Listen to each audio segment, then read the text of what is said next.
자, 오늘부터 사도행전인데요. 사도행전 1장 1절부터 오늘은 3절까지 보겠습니다. 네, 같이 읽을까요? 데오빌로여, 내가 먼저 쓴 글에는 무릇 예수께서 행하시며 가르치시기를 시작하심부터 그가 택하신 사도들에게 성령으로 명하시고 승천하신 날까지의 일을 기록하였노라. 그가 고난받으신 후에 또한 그들에게 확실한 많은 증거로 친히 살아계심을 나타내사 40일 동안 그들에게 보이시며 하나님 나라의 일을 말씀하시니라. 아멘. 네, 사랑합니다. 축복합니다. 서로 인사 나누겠습니다.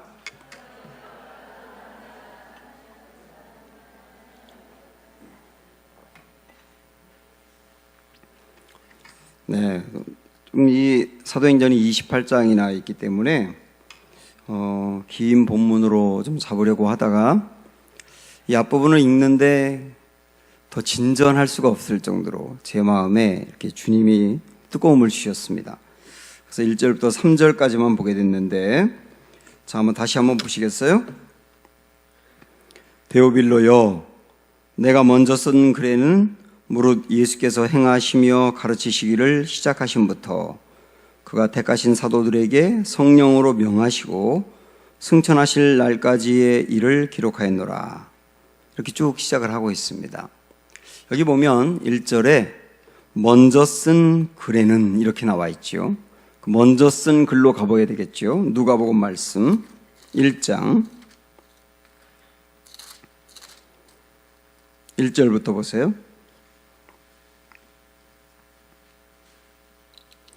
누가복음 1장 1절부터 4절까지 한번 보겠습니다. 시작. 우리 중에 이루어진 사실에 대하여 처음부터 목격자와 말씀에 일꾼된 자들이 전하여 준 그대로 내력을 저술하려고 부수들는 사람이 많은지라 그 모든 일을 근원부터 자세히 미루어 살핀 나도 데오빌로 각하에게 차례대로 써 보내는 것이 좋은 줄 알았느니 이는 각하가 알고 있는 바를 더 확실하게 하려 함이로라. 이렇게 말씀을 하고 있습니다. 이게 사도행전에서 말하고 있는 먼저 쓴 글이거든요. 그러니까 이 먼저 쓴 글이 누가복음이고 그 다음에 쓴 글이 사도행전이거든요. 둘 다 누가가 쓴 겁니다. 근데 여기에 사도행전에도 조금 아까 나왔습니다만은 이 누가복음 1장 앞부분에 보면 이 누가복음은 수신자가 한 명이라는 걸 알 수가 있어요. 그 한 명이 누구예요? 데오빌로라는 사람이에요. 이 데오빌로 각하라고 표현하고 있습니다. 그래서 데오빌로가 정확히 누구인지는 모르겠는데 각하라고 한 것을 보면 상당히 유력한 사람이었던 것은 분명합니다. 아마도 누가가 알고 있는 굉장히 유력한 어떤 분이었겠죠. 근데 이분이 여기 1장 4절에 보면 이는 각하가 알고 있는 바를 더 확실하게 하려 함이로라 이렇게 말씀한 것을 보면 이 데오빌로라고 하는 분이 예수님에 대해서 알고 있었어요.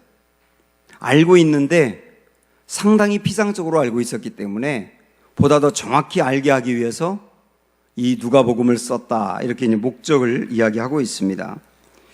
이 누가복음은 전체 24장이나 되거든요. 근데 이 24장의 말씀은 이때 당시에 파피루스 내지는 양피지에 썼습니다. 근데 거의 대부분의 학자들이 양피지에 썼을 거다라고 생각을 하고 있어요. 양의 가죽에다가 쓰는 겁니다. 근데 여기에 보면 2절에 보면 붓을 든 사람이 있었다 이렇게 나오지 않습니까? 붓을 든 사람이 나왔다는 말은 붓으로 뭔가 썼다는 얘기인데 이것은 그냥 그렇게 표현한 것이고 실질적으로는 붓으로 쓴 게 아니고 양피지에다가 글자를 새겨 넣은 거예요. 새겨 넣은 거. 붓으로 쓰는 거는 새겨 넣는 것보다 훨씬 빠릅니다. 그래서 어떤 분이 실질적으로 요 2절에 있는 말씀을 보고 누가복음을 붓으로 써봤답니다. 그랬더니 112시간이 걸리더래요.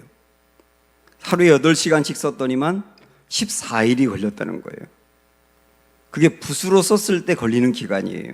그런데 양피지에는 붓으로 쓰는 게 아니고 하나하나 글씨를 새깁니다. 새겨서 24장을 썼다고 생각을 해보세요. 얼마의 시간이 들어갔을지 여러분 상상이 되시겠어요? 그렇게 엄청난 시간과 정성을 들여서 누가복음 24장을 써가지고 데오빌로 각하에게 보여준 거예요. 그리고 이 누가복음 24장을 쓰기 위해서 양피지는 또 얼마나 많이 필요했을까? 몇 마리의 양이 죽었을까? 그러니까 그 들어간 돈을 생각을 해보시라고요. 데오빌로 한 사람의 구원을 위해서.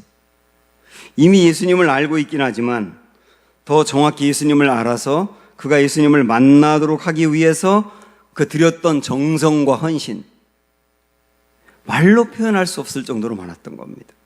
그런데 이 한 사람의 구원을 위해서 그렇게 쓴 누가복음이 데오빌로 한 사람을 구원해낸 것으로 끝난 게 아니고 2000년 동안 이 누가복음을 읽는 사람 중에 예수님을 만난 사람은 몇 명이겠으며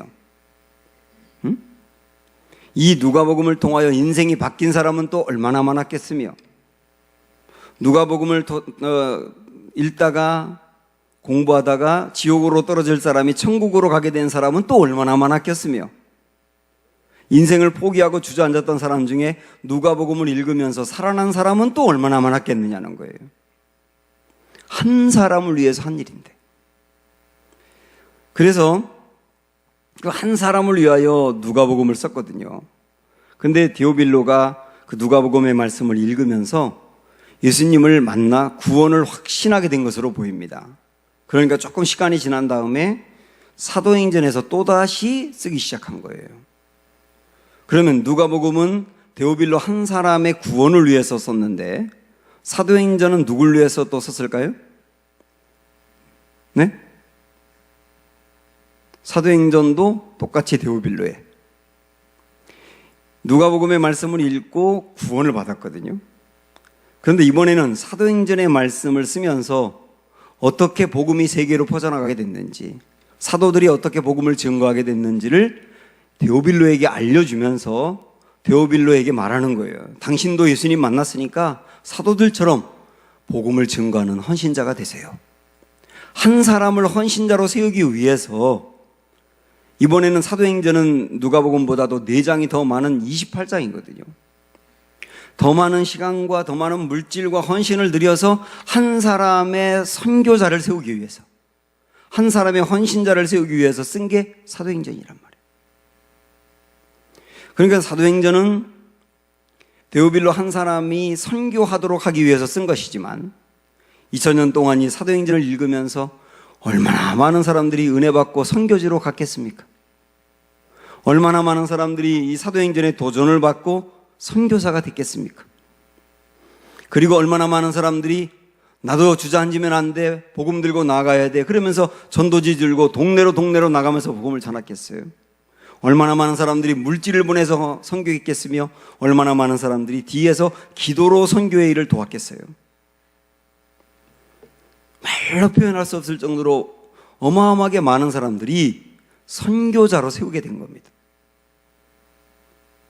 데오빌로 한 사람의 구원과 한 사람을 헌신자로 세우기 위해서 시작한 일이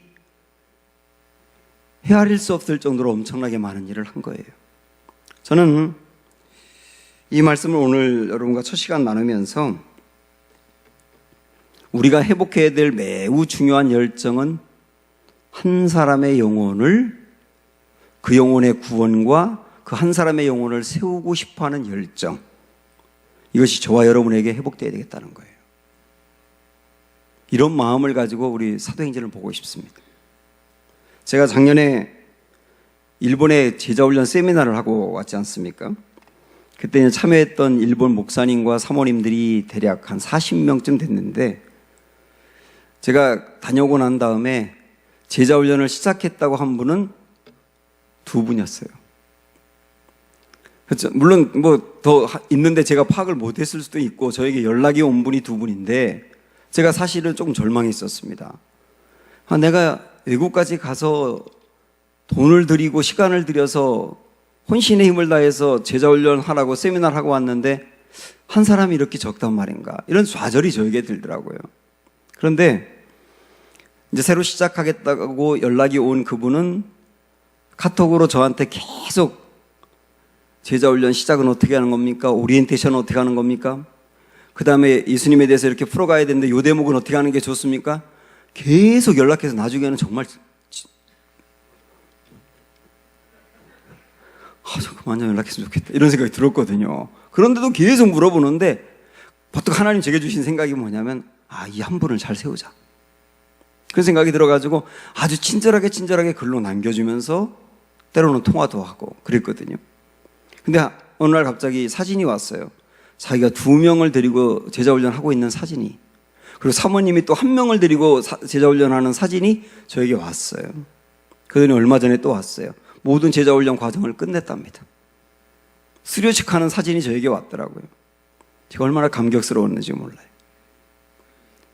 한 사람의 영혼이었지만, 내가 할 수 있는 그 한 사람의 영혼을 세운 것이었지만 그 한 사람이 한 사람으로 끝나는 게 아니라는 거예요. 우리가 한 사람의 영혼을 세우기 위해서 각자의 현재 여러분이 있는 위치에서 영혼을 세워나가는 일을 위해서 할 수 있는 것이 다 있어요. 제가 봤던 짤막한 글 중에 작은 예수로 사는 행복 이야기라고 하는 그 글이 있었는데 여기 일본 목사님 사모님을 소개하더라고요. 후스코라고 하는 목사님의 사모님이 뇌중추암이라고 하는 것에 걸렸답니다. 저는 처음 들어보는 암이었는데, 그래서 이 암에 걸리고 난 다음에 이 암 세포가 척추로 내려오는 바람에 그냥 자리에 누웠다는 거예요. 그리고 할 수 있는 것은 눈 깜빡거리고 입을 벌렸다 뗐다는 것밖에 아무것도 못 했답니다.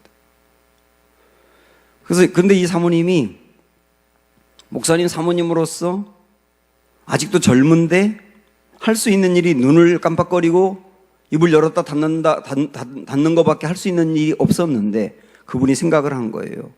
그걸 기도한 거예요. 주님, 제가 지금 이런 상태인데 이런 상태에서도 주님의 일을 할 수 있을까요? 누워있으면서 이 상태에서도 주님의 일을 할 수 있을까요? 그때 주님이 주신 생각이 뭐냐면 기도를 할 수 있잖아. 그래가지고 그 누워있으면서 기도를 합니다. 남편의 기도의 후원자가 돼야지. 내가 교회에서 사모로서의 노릇은 못하지만 남편의 기도의 후원자가 돼야지. 그 남편을 위해서 열심히 기도해요.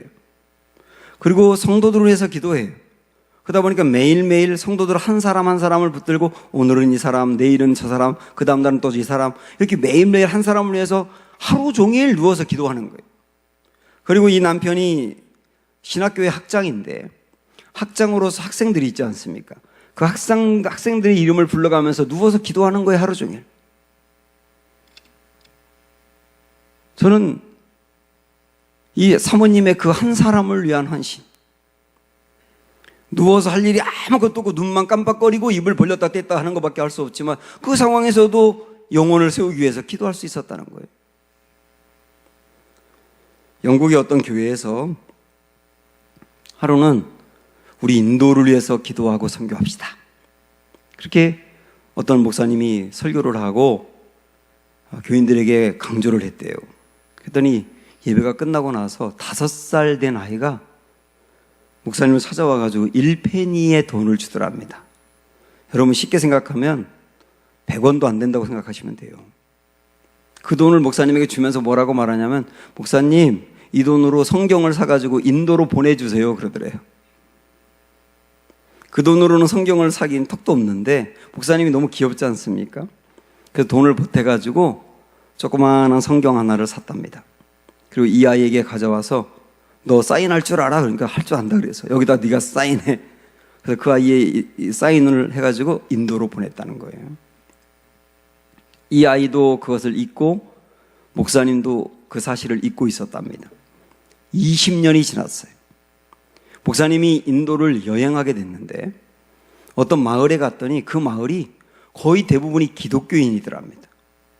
교회도 있고 얼마나 사람들이 신실하게 예수님을 믿고 있는지 모르겠더라는 거예요. 그래서 사람들에게 물어봤답니다. 아니 여기 보니까 주위에는 교회 다니는 사람이 없는데 어떻게 여기 있는 사람들은 다 이렇게 교회를 다니고 신실하게 예수님을 믿습니까? 그랬더니 그분 중에 한 분이 뭐라고 말하냐면 어느 날 선교사님 한 분이 이곳을 다녀가면서 성경을 하나 전해줬어요. 우리가 그 성경을 읽다가 다 예수님 믿게 됐어요 그러더래요. 그러면서 그 성경을 가져왔는데 딱 표지를 여니까 사인이 있더라는 거예요. 그 아이의 사인이. 그 아이 5살 먹은 아이가 1페니의 돈으로 성경을 사서 인도로 보내주세요 라고 했는데 그 1페니의 돈을 들여서 물론 더 드린 것이지만은 성경이 보내졌을 때 그 성경이 인도의 한 마을을 변화시켰다는 거죠. 사랑하는 여러분, 우리는 나이가 몇 살이든 상관이 없어요. 내가 지금 건강하냐 아니냐 상관없어요. 내가 가진 게 많으냐 없느냐 상관없어요. 내가 많이 알고 있느냐 모르느냐 상관없어요. 내가 교회를 얼마나 오래 다녔느냐 아무 상관없어요. 내 현재 위치가 어떠냐 상관없어요.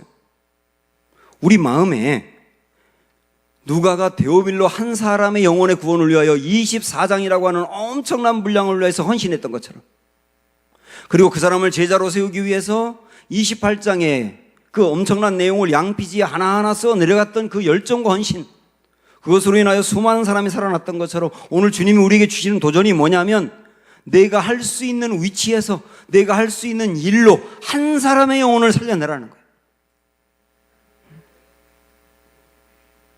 우리 핑계할 게 없잖아요. 내가 할 수 있는 일은 있으니까요. 누워있는 사람도 기도할 수 있는데요. 그래서 오늘 우리는 이 사도행전을 시작하면서 주님, 제가 기도할 건 많고요. 살아가는 게 쉽지 않지만 그러나 이 세상에서 숨을 쉬고 있는 동안 정말 한 사람의 영혼을 살려내는 일에 저를 드리고 싶습니다. 이렇게 헌신할 수 있게 되기를 축복합니다. 이런 말이 있더라고요. 내가 아무리 많은 것을 가지고 있더라도 내가 세상을 떠날 때 가지고 갈 수 있는 것만이 진정으로 내 것이다. 이 땅에 아무리 많은 것을 갖고 있다 하더라도 다 누렸는데, 충분히 누렸는데 내가 이 세상을 떠나는 순간 내 손에서 떠나는 것은 진짜 내 것이 아니라는 거예요. 내가 이 세상에서 떠나더라도 가지고 갈 수 있는 게 진짜 내 것인데 그게 뭘까요? 믿음이겠죠. 그리고 그게 뭘까요? 사람을 남기는 거겠죠. 그게 뭘까요? 한 사람의 영혼을 건져내는 거겠죠. 이게 진짜 내 것이 되는 거예요. 이렇게 한 사람의 영혼을 살려내기 위해서 우리가 누가가 가졌던 그 헌신, 열정, 그것을 갖기 위해서는 매우 중요한 게 뭐냐면 이겁니다. 누가는요, 예수님의 제자가 아니었거든요. 그런데 어떤 경로로 인해서 그가 예수님을 만나게 된 거예요. 예수님을 만나고 내가 만난 예수님, 그 예수님이 탄생하는 그것부터 어떤 과정을 거쳐서 사역을 하게 됐는지, 어떤 말씀을 하셨고 어떤 기적을 베푸셨고 어떤 일들을 행하셨는지를 내가 보고 읽으면서 예수님을 만나고, 내가 만난 예수님, 내가 만난 그 복음을 전해준 게 누가복음이에요. 우리가 한 사람의 영혼을 살려내기 위해서 매우 중요한 건 뭐냐면 나의 복음을 전해야 된다는 거예요. 남들이 쓴 복음이 아니고, 남들이 쓴 것을 보고 배워서 알고 있는 지식이 아니고, 그 복음이 나의 삶을 변화시키며 내가 만난 그 예수님, 나의 인생을 바꿨던 그 예수님에 대한 이야기가 사람을 변화시킨다는 거예요. 그 나의 복음이라고 하는 겁니다.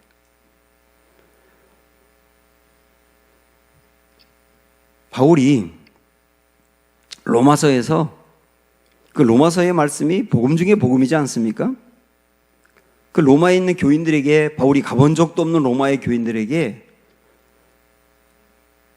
고린도에서 쓴 게 로마서가 됐는데, 그 로마서의 맨 마지막 장 16장 25절에 보니까 바울이 고백하는 게 있어요. 나의 복음. 저는 그 대목이 정말 뜨겁게 다가오더라고요. 나의 복음. 지금까지 로마서 1장부터 16까지 쓴 내용은 나의 복음이다. 내가 만나고 경험한 예수님, 나의 인생을 바꾼 예수님, 나의 심장을 뜨겁게 하신 예수님, 나의 인생을 지옥에서 천국으로 건져내신 예수님. 그래서 내가 그동안엔 출세를 바라보고 살았는데 정말 제일 중요한 것이 성공인 줄 알았는데 내가 그 예수님 만나니까 제일 중요한 것은 성공이 아니고 한 사람의 영혼이라도 더 건져내는 거더라.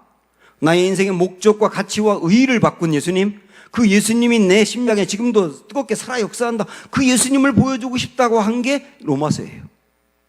그러니까 한 번도 만난 적이 없는 교인들에게 편지를 써보냈는데 그 편지를 읽는 로마 교인들이 변화된 것이고 지금도 우리가 그 복음서를 읽으면서 예수님 만나는 거 아니에요. 저는 우리가 교리에 대해서 체계적으로 몰라도 물론 알아야 되지만 아직은 괜찮다고 봐요. 교회에 대해서 뜨겁게 헌신을 아직 하지 않아도 그래도 괜찮다고 봐요. 그러나 다른 어떤 사람에게 예수님을 이야기할 때 내가 만난 예수님, 나의 복음, 내 심령을 지금도 뜨겁게 하는 나의 복음, 그 복음이 여러분에게 있기를 원하고요. 그리고 그 복음을 다른 사람에게 증거하고 싶어하는 뜨거운 열정이 살아있기를 원하고요. 그리고 그 열정이 내 입을 통하여 나갈 때 그 심령이 살아나는 역사가 있기를 축복합니다. 이게 살아있는 신앙 아닙니까? 예수님을 오래 믿었는데 나의 안에 있는 복음이 식어버렸어요.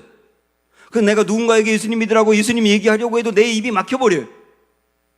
우리가 그럴 수는 없지 않습니까? 내 안에 나의 복음이 살아있어야 된단 말이에요.